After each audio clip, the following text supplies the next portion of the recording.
આજે વડોદરા શહેરના જુદા જુદા ઇલેક્ટ્રોનિક ચેનલો, પ્રિન્ટ અને ઇલેક્ટ્રોનિક મીડિયાના જે વરિષ્ઠ પ્રતિનિધિઓ આવીને એક ઘટના બાબતે આવેદનપત્ર આપેલા છે.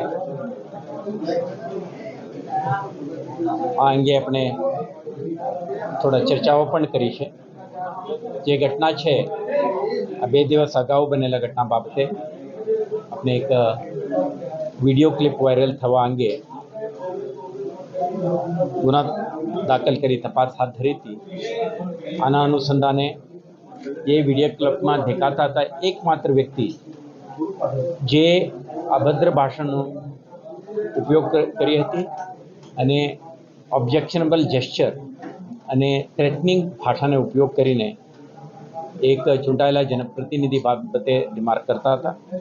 આ અંગે એફઆઈઆર નોંધી હતી. તો આના તપાસના અનુસંધાને ને એક વ્યક્તિને અટક પણ કરી છે અને સક્ષમ ન્યાયાલય સમક્ષ એમને રજૂ પણ કરી છે. આ બધા વિગતો આજની તારીખે પબ્લિક ડોમેઇનમાં પણ છે. તો આપણે પોલીસ વિભાગ આ કિસ્સામાં એક પ્રોફેશનલ, ન્યુટ્રલ, પાર્શિયલ ઇન્વેસ્ટિગેશન કરીને જે વ્યક્તિ આ ઘટના માટે જવાબદાર છે આ અંગે તપાસ હાથ ધરી છે અને આપણે આ માધ્યમથી પણ આપણે ક્લેરિફાઈ કરી છે.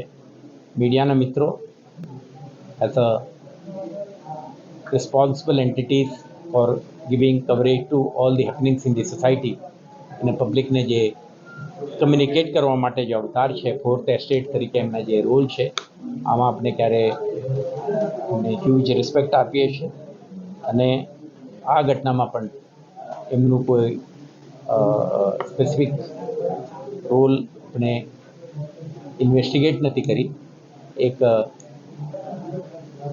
ઘટનાના બાબતે એમના પાસે પ્રાથમિક જાણકારી મેળવી છે. તો આ અંગે આપણે ચર્ચા કરી છે અને એમના રજૂઆત અંગે આપણે જોઈ લઈશું અને પોલીસ અને પ્રેસ ઇન્ટરેક્શન પ્લેઝન્ટ અને હંમેશા એક મ્યુચ્યુઅલી રિસ્પેક્ટફુલ વાતાવરણમાં આપણે બની રહેશે એવા આશ્વાસન એમને આપી છે. Thank you.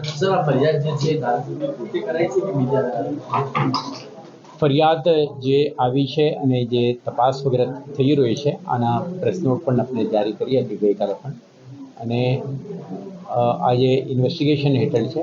આમાં થતી પ્રગતિ અંગે અને આના નિકાલ અંગે પણ વિગતો વખત મીડિયાના માધ્યમથી આપણે જાણકારી આપીશું.